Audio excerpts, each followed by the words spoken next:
individuation, it's like Jung was describing it, it's about this ego development. It's kind of becoming separate from the collective, from other people, from the social.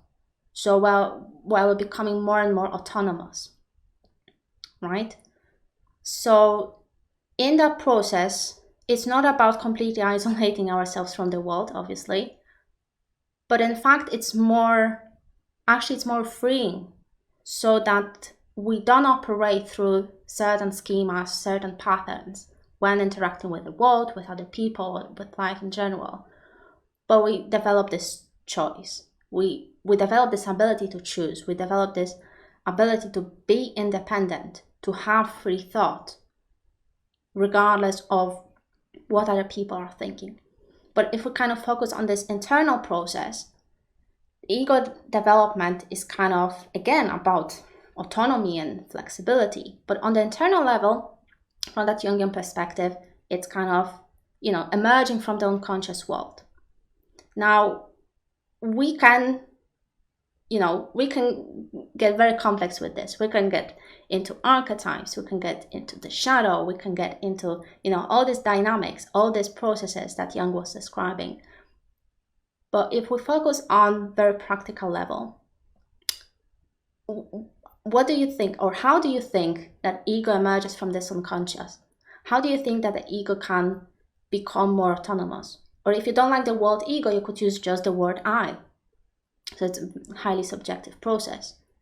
How do you think it happens, right? In this more practical ways. So if we take into account what we know more about psychology, so like perception, or the importance of language, like I was describing in the previous live stream, we see here that the individuation process is more about kind of developing more and more accurate perception and understanding and interpretation of who you are as a person and what is happening around you. So in that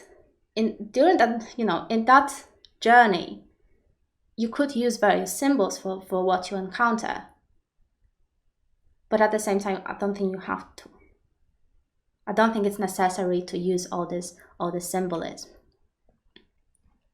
If we kind of briefly take a look at what the unconscious is actually. Again, you could use various symbolism. You could make it very complex, very symbolic, very metaphorical, which would be very helpful as well. But then you can simplify it. So unconscious, what goes into unconscious in a simple terms? Things like memories, right? Memories, that's a huge one. Our beliefs, right? But most importantly, this kind of automatic thought patterns or automatic ways of reacting to what is happening. So basically, if we kind of look at our past, what happened to us in the past, since childhood, right? We've been collecting these various experiences that shape who we are as a person right now.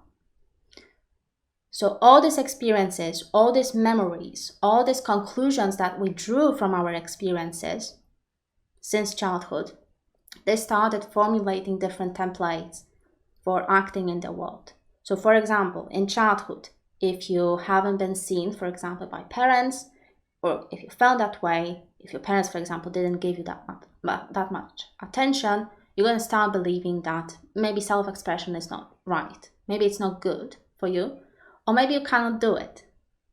So all these different little things contribute to how you start to interpret yourself, how you interpret the world, how you interpret different experiences in your life.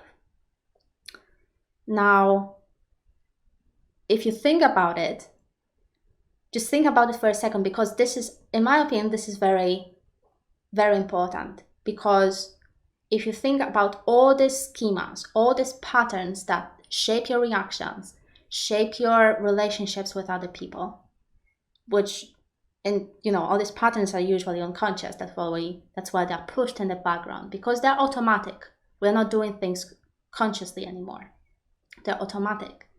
Then how can we, develop this agency and flexibility and adaptability in the world if these automatic patterns rule our actions and rule our behaviors? And most importantly, they rule our kind of self-understanding and who we are as a person.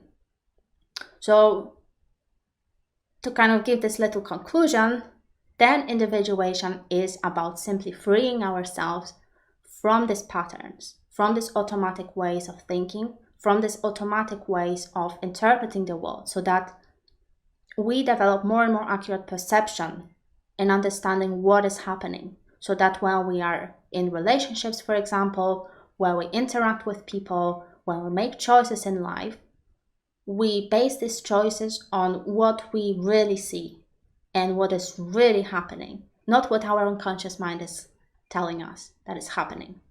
Because all these patterns or these templates will influence how you see life, right? How you see yourself, how you see life. So in terms of that, individuation is all about this autonomy, and it's all about that awareness, kind of present moment awareness, where we look at ourselves in this present moment or any kind of moment, or where we simply take that kind of snapshot of our life, right? So that we can interpret things based on how they are. So not through our filter, not through our past experiences, not through, certain schemas that we might be having, or certain beliefs, or certain kind of maybe blockages that we've experienced in childhood or later on in life, but by focusing on facts.